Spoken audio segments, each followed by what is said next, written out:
Warning: the following episodes has spooky content and foul language afoot. Aside from the spooky and foul language you're going to hear, pen names are also used. Here at the Introverted Poets Podcast, we pride ourselves on using pen names. The purpose of the pen names is to enjoy storytelling with no holds barred. Of course, unless you want to go without a pen name. Enjoy.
Hello and welcome to the final episode of our Spooky Scary Spectacular on the Introverted Poets Podcast. In this chilling finale, we dive into the eerie and the unexplained as we share your submitted tales of paranormal encounters, from ghostly apparitions to unsettling experiences.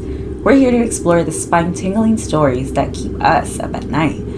So grab a cozy blanket, dim the lights, and prepare to be captivated by the mysterious and the macabre. Let's get started. I am your host, the Geeky Fit Mama, and I'm here to bring on this fourth season on home and catch you all next year for season 5 in 2025.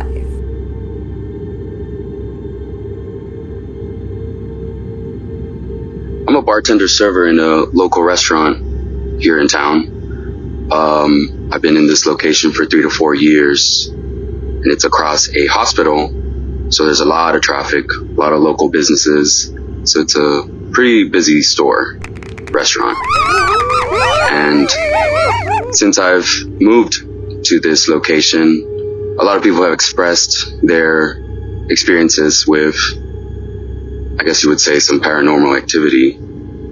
And they always would call whatever was doing this Patrick Swayze. They would just blame, like, if something would fall or lights flickered, oh, it's Patrick Swayze from the movie Ghost, and the actor who passed. So we kind of just rode along with it, and we would just call that, oh, it was Patrick Swayze, it was Patrick Swayze. But one thing that did stand out to me was toys appearing in random spots of the restaurant. And of course, some guests have kids. Well, when kids come in, they sometimes leave their toys behind. So we'll go take them to the host stand, and we have our little lost and found there, or whoever will come back for items they have left behind. But the toys have been very significant. The toys will appear in the restaurant in random locations after being collected and being put in a bucket that we keep the lost and found. For a while, it wasn't a lot of toys. It was just 1 or 2 randomly every 2 or 3 weeks, and we would talk about it in the host stand. It wasn't like a lot of people, but it was just me and one main host. We would talk about how people leave their toys and all that. And she mentioned finding one in the restroom. And I was just kind of thinking, maybe people are starting to prank us and, start just putting them in random places. But it's not something we would do, because we would have to, when we close the restaurant, we have to clean. We have to just get rid of everything, and sometimes they won't return for those items, so we will trash them. And one morning I opened bar, and it's around 9:30, 10. And as soon as I go in, it's just, I figured the AC was pumped up because it was cold. So I started walking over to the windows to open the blinds to let some sun in. And as I'm getting closer to the windows, which is close to the host stand, I see something like just pass by. And I'm thinking, oh, it's probably just my manager or something. It looked very low in height. So as I look, I see nothing, nobody. It's just kind of no one there, and it was just me. And kind of didn't pay any attention, so I start putting up the blinds to let some sun in. And as soon as they finish the last window, I see a car, and it's on the top of the table. And it's like one of those toy cars. So I just kind of like giggled and grabbed it and went to the host stand. And as soon as I go to the host stand, I see a line of just toys on the floor. And they looked very organized. So I started to think maybe the host last night played with them and, left them like that. But again, we get checked out by managers and we throw away stuff and we clean. So kind of felt unsettling because it was still kind of, it was a little cold and dark and it felt unsettling, but it felt like something wanted me to see the toys.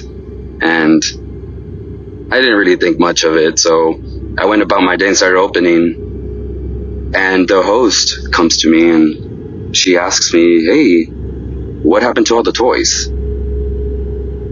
And I mean, it wasn't really a lot of toys, but it's probably like 3 cars, 2 action figures, and like 1 little figurine or something. And I let her know I saw 1 car in the morning and I just put it in that basket, and I guess she said that they were gone. So when I go over there to look, they were all gone. And to me, that was kind of physically impossible because you would have to physically grab them and take them. And since that day, we have been just kind of thinking people are pranking us. But nobody really knows about that except me and her. And, well, people will randomly find random toys in the restaurant. So they don't really believe in that or talk about it. But we have a feeling that it is a childlike ghost or spirit that is playing in that little area or likes to receive those kind of, I guess, gifts as toys. And it feels a little lighthearted. It doesn't feel evil. But we kind of just started to, I guess, collect the toys now and leave them there for the playtime that maybe that this spirit did not have. Bitch. Our next submission comes from a longtime fan since 2016. This story is from X. This happened when I was in middle school, a friend and I walked to his house. And when we walked in, a woman was sitting in a corner of the room. Her lower half was visible due to street lamp light coming in from outside / the door when we opened it to walk in. Could vaguely see her face / head in the gloom. Joey said hi to you. And she said hi. And I had never met her. So I said hi, ma'am.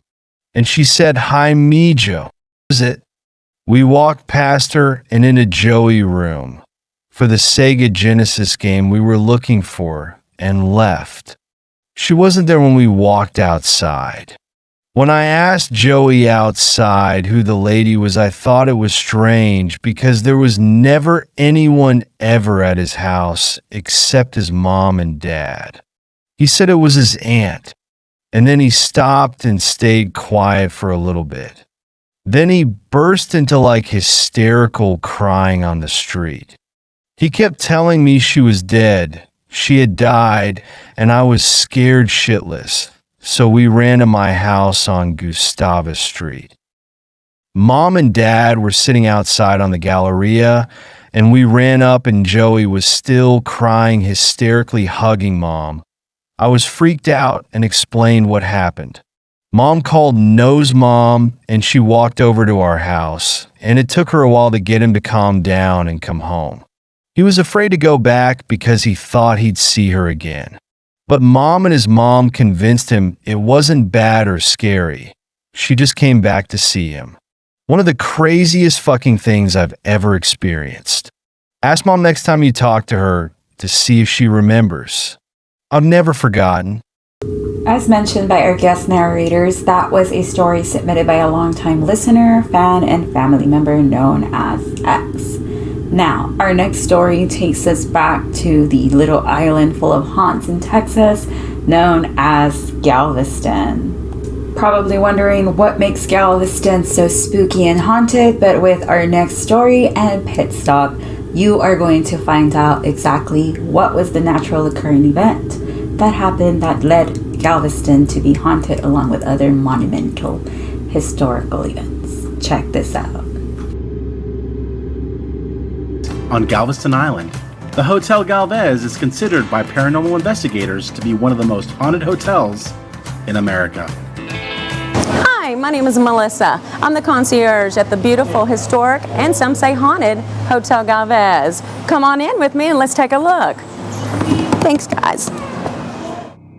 Galveston has been the site of many epic events: pirates, fires, and hurricanes. The hurricane that caused the most tragedy and death in Galveston was the 1900 storm. The 1900 storm remains the deadliest natural disaster in U.S. history. Winds were estimated up to 140 miles an hour, and a storm surge of 15.7 feet. After the storm, an estimated 6,000 to 8,000 people died, and 3,600 buildings were completely destroyed. After the storm, Galveston constructed a seawall. In fact, the Hotel Galvez is a testament to the leaders of Galveston and a symbol of the island's recovery following the storm. Brilliance. When the sun goes down, the spirits come out. The Hotel Galvez is known for being haunted, and many guests, along with paranormal investigators, have witnessed ghosts and strange happenings in the hotel. This is one of the photos that was taken in 1911. It was for a promotional book on the Hotel Galvez. Actually, when it was taken, the corridors were empty. But as you could tell, as you get closer, are they really empty? As you could see here at the end of the corridor, you can see distinctively 2 feet and 2 legs. And you can see what looks like to me as a rifle. Some say that they can see feathers, that maybe it is Indian, or others see, like I do, that it's a soldier. And then we also have over here a lady. And like I said, this was an empty corridor. There is actually, you can't see a face. You can see the hat and you can see the jacket, but there's actually no face there at all. And here at the top, next to the chandelier on the right, we have an orb that was captured in 1911 and supposedly an empty corridor. We are at the portrait of Bernardo de Galvez, the namesake of our beautiful hotel. As you may have guessed, we do have some ghost stories associated with this portrait. We actually had a spa attendant who was walking towards the portrait one day when she looked up and the face was a skull. She leaned back, she leaned in, and it was still there. Not until another spa attendant walked by, seen the look on her face and said, "Debbie, did she look back?" And then the image was gone. It was just the portrait. This is going to be the ladies' restroom that's closest to the spa. We seem to have a lot of activity down here near the spa. We've had a few different things happen in the ladies' restroom here. One of the latest that I heard, a lady stopped by my desk and was inquiring about the haunted activity that we have known that has happened in the past. And then she proceeded to tell me her story. One of the stories that was reported to us was here in the bathroom as well. It was a group of cheerleaders here for a competition in Galveston. As they all came into the bathroom, they were all excited about knowing that it was haunted. Well, they looked towards the mirrors and they said, "Well, if you're here, show yourself." And the mirror seemed to come off the wall and come straight at them. They all screamed. They ran to the front desk, scared but excited. I got another call from one of the other engineers that work with me at night at 5:03, he pulled the power cord off the back of the TV, and the TV came on. And he was all frantic, and I asked him, I said, "What did you do?" He says, "I plugged the power cord back into the TV and told him how to have a good evening, and I left." This is going to be the music hall. It's one of our meeting spaces, as well as our place that we have galas and weddings and just anything to celebrate. As you can see, it's a lovely, beautiful room. We do have tables set out on the other side of these windows, so we do get a lot of passerbys of our guests. They'll walk by and they'll look through and they'll see someone sitting in Victorian clothing, just sitting there, just waiting as if a party was fixing to start. Now, this has happened many times, and not only has staff seen this, but guests as well.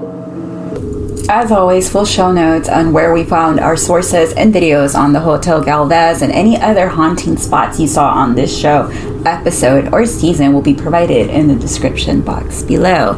But as mentioned, the Hotel Galvez is full of paranormal activity and is home to multiple ghosts. One ghost in particular, who goes by the name of Audra. Audra is the Hotel Galvez famous ghost. Checking in the 1900s, Audra was a 25-year-old bride who seemed to be wearing about 1950s attire, so that's around the era range. Either that or people are confusing her with the Victorian lady they see waiting for a ball in the reception hall, but Audra was said to be a 25-year-old bride that was set to get married. Some renditions of the tale say that Audra haunts this hotel due to her beloved leaving her behind and leaving her to wait there, thus leading her to commit suicide. However, according to the website ghostcitytours.com, as mentioned in our previous show when we were discussing another haunting site here on the lovely island of Galveston, the story actually goes like this. Audra, also known as the Lovelorn Lady, was checking into the Hotel Galvez into room 501 due to its close proximity to the elevator as a way of waiting for her wedding, and the Hotel Galvez was going to serve as her reception hall. She was there sans fiance. Her fiance would arrive later on a boat. However, Audra once climbed a ladder to the red tile rooftop where she would await the ship of her fiance, wakeful, watchful, wild with love, according to the website. As her patience was growing thinner and thinner, she heard news that a catastrophic storm hit her fiance's ship and it had capsized. All hands were lost, said the telegram, or was the quote. Inconsolable and overcome with despair, Audra hung herself in the west turret of the hotel. If that wasn't tragic enough, her groom later arrived at Galveston just a few days later. He had survived the collapse, eager to re-encounter his bride and marry her, but unfortunately, like a true Shakespearean tragedy, Audra had already been dead. Visitors to the Hotel Galvez claim that Audra frequents the 5th floor, though her most popular place of residence remains her matrimonial room, 501. Some claim to feel the sudden chill of her specter, while others hear the inexplicable slamming of doors, televisions on and off without explanation, lights too flicker back on and forth, and the housekeeper once reported a strange light emitting from the vacant room, like mentioned earlier and seen earlier by the engineer.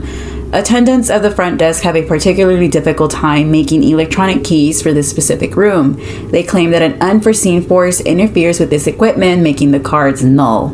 When Audra does roam out of room 501, guests also see her roaming the turrets of the west side of the Hotel Galvez. Visitors occasionally witness lights there, though neither candles nor flashlights are found. These reports frequently occur while renovations are underway, though the turrets remain unlit. Although the hotel staff once investigated the claims, no electrical sources were ever discovered. Jackie Hassan, the senior concierge of the Hotel Galvez, alleges that her spirit is locked inside the hotel, that she has never crossed over. If you stay at this hotel, do let us know if you see her. And do you think her spirit could be locked inside that hotel due to her tragic death and life cycle not being completed? Let me know down in the comments below. However, Audra's not the only ghost that haunts the Hotel Galvez. Oh no, there's also the nun known as Sister Katheryn. Sister Katheryn is another haunted host of this historic hotel. She belonged to the Sisters of Charity, which at the time oversaw the St. Mary's Orphans Asylum. The hurricane of 1900 ravaged the island of Galveston, and with it the St. Mary's Orphans Asylum as well.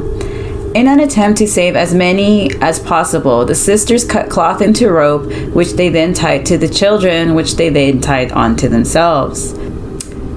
They did this to hope to withstand the storm's belligerent winds. Some suspect that the ropes were counterproductive, actually leading or at least contributing to the deaths of the orphans along with the nuns.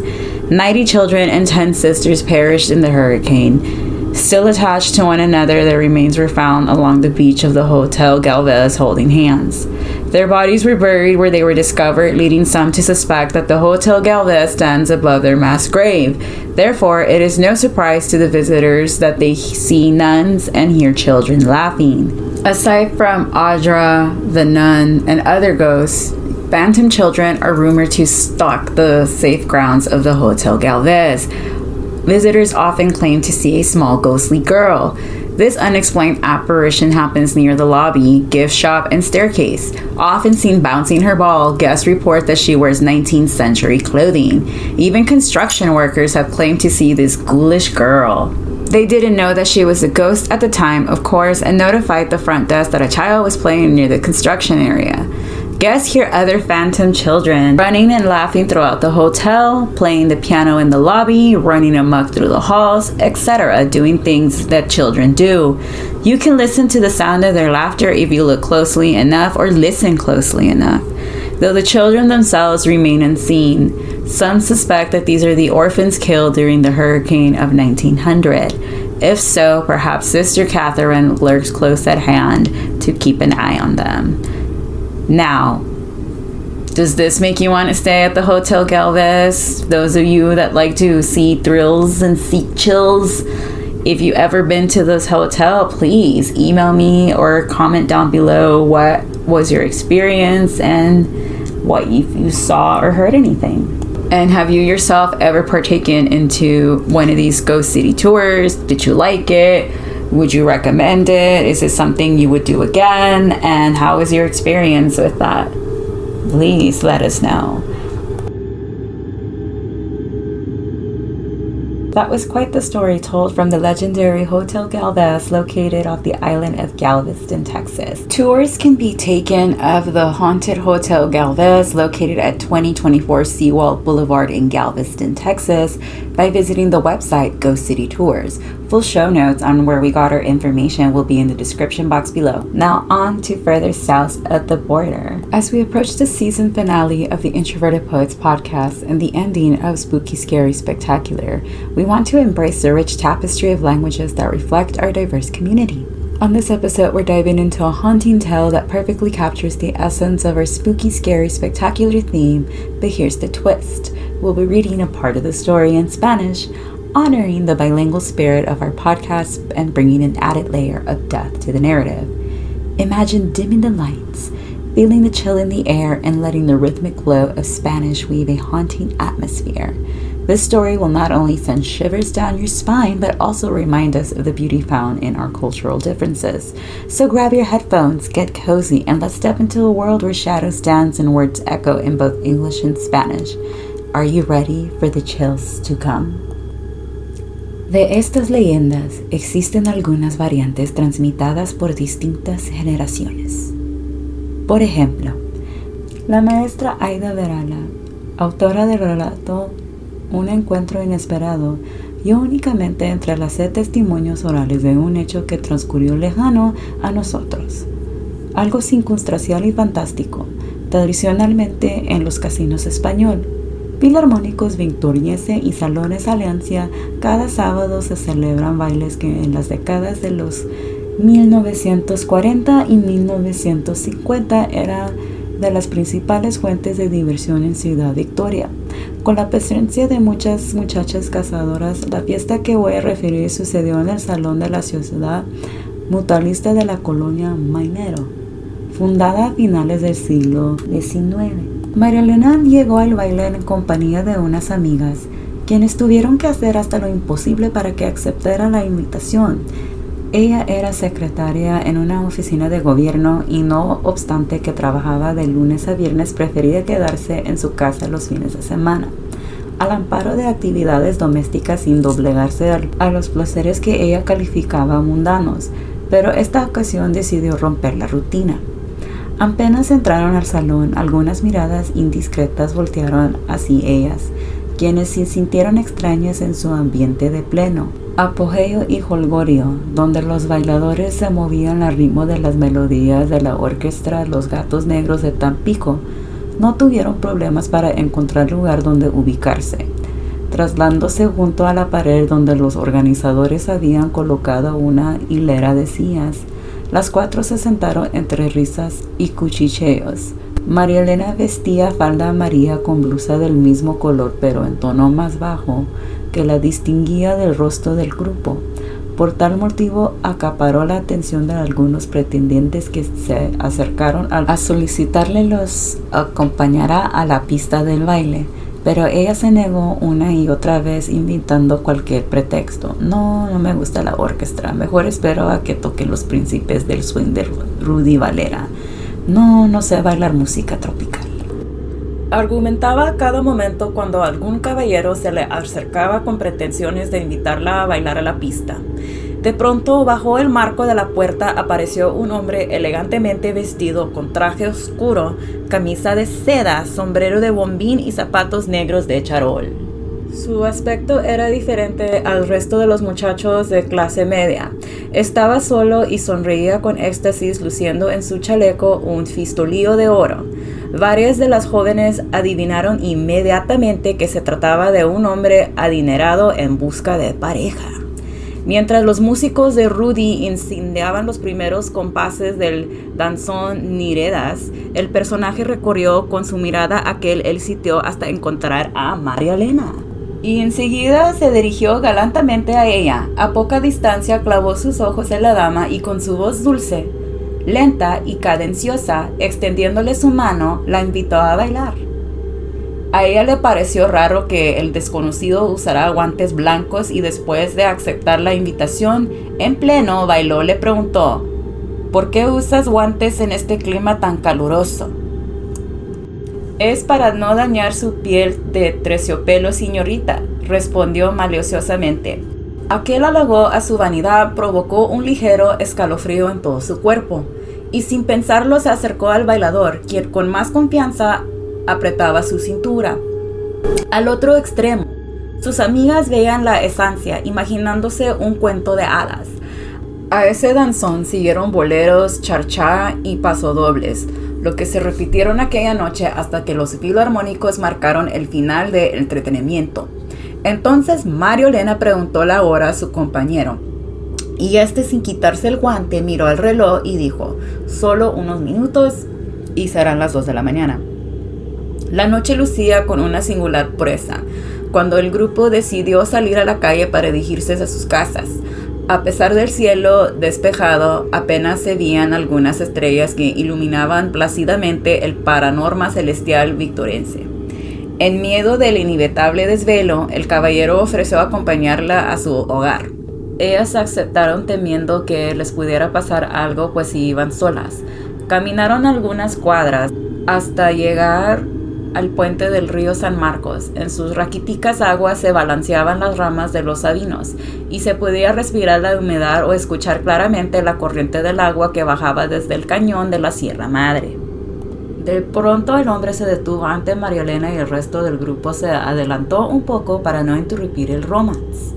Luego, en tono de disculpa, el misterioso caballero le dijo que lamentablemente tenía que despedirse para atender un asunto urgente. Ella lo miró a los ojos y adivinó en su rostro algo inusual. Mientras el espacio se fue cubriendo de niebla, haciendo la noche más pesada, él se acercó con ansias indefinables a María Elena, se despojó de sus guantes y en ese instante la apretó en sus brazos, mientras la besaba apasionadamente en la boca, preparando su retiro. Aturdida, como si se hubiera despertado de un pesado sueño, no logró percatarse cuando su galán desapareció inexplicadamente en la penumbra sin dejar rastro. Asustada, corrió al encuentro de sus amigas, quienes impacientes le hacían preguntas sobre el enigmático personaje, pero les comentó que se sentía un poco mareada. Al oír las voces femeninas, un velador que caminaba por la acera de frente se acercó al grupo, iluminando con una lámpara el rostro de Mariolena, quien estaba de punto de desfallecer. En sus labios, manos, espaldas y hombros aparecían huellas de sangre, como si le hubieran desagarrado su piel con uñas afiladas. El guardián sacó de la bolsa de su pantalón un pañuelo y lo empapó de mezcal, colocando en su nariz hasta que Mariolena recuperó el conocimiento. Luego las condujo al sitio donde se había despedido del extraño ser. En el lugar localizaron un montón de ropa negra y unos guantes. Cuando removieron las prendas, percibieron en el ambiente un inconfundible olor de azufre. Además, localizaron una pata de gallo con algunas plumas chamuscadas. Horas más tarde, la noticia corrió de boca en boca y encabezó los titulares del periódico El Gallito de Don Lucio Mancha. Se hablaba de apariciones diabólicas y hechos sobrenaturales que los familiares de Mariolena tenían que desmentir a curiosos y imperimentes. Platican que sus desesperados padres no soportan las habladurías de la gente y para evitar mayores males para su hija, acordaron mudarse a otra ciudad, lejos de todo comentario relacionado con espantos y sustos. Esta leyenda era enviada por Francisco Javier Vázquez. Y encontré esta historia en la web página de mitosmexicanos.com, Tamaulipas, y se llama La Bailadora del Maligno. Y esta historia se puede encontrar online si haces Google. Y por eso es que no saben, Tamaulipas está enseguida del headquarters de The Introverted Poets Podcast aquí en Laredo, Texas. Es el estado de Tamaulipas, está enseguida del estado de Texas. Y Nuevo Laredo es la sister city de nuestra ciudad, Laredo, Texas. Y para esos que no entienden esta historia, for those of you that do not speak Spanish or understand this story, if you want for us to translate all the stories we read in Spanish to English, leave a comment down below. Leave a skull or a ghost in the comments so that way we know you made it this far. And if you want to submit you can still submit for next year or we'll see what we can do because this is our season finale. Or if you want a bonus, we can do a bonus with the Spanish stories translated in English. And of course, you all submissions if you feel so free to do so. We can translate the one of Cantinflas. We can translate this one. And also this next one coming up es El Jinete sin Cabeza. O sí, un clásico leyenda. This is a classic legend of the Headless Horseman. Of course, I am going to read it in Spanish because why not? And it's the season finale. Let's top her on off here. Okay. Espero que esta va a ser una leyenda o una historia muy buena y va a acabar todo muy bien. La leyenda del jinete sin cabeza es una de las historias más conocidas y temidas en el folclore mexicano. Se cuenta que en una época lejana, un valiente caballero conocido por su destreza en la batalla fue decapitado en una contienda. Sin embargo, su espíritu no encontró paz y regresó montando su caballo negro buscando venganza y justicia. Se dice que el jinete sin cabeza recorre caminos solitarios y bosques oscuros, especialmente en noches de la luna llena. Aquellos que han tenido la mala suerte de encontrarse con él relatan cómo el aire se enfría en una sensación del terror se apodera del ambiente. El jinete aparece, su figura imponente en la oscuridad y aunque no tiene cabeza, su presencia es inconfundible. Los rumores cuentan que los desafortunados que lo ven pueden ser arrastrados a su destino, ya sea como un aviso para los malvados o como un recordadito de las consecuencias de la guerra y la violencia. Esta leyenda ha pasado de generación a generación, convirtiéndose en parte integral de las tradiciones orales de diversas comunidades.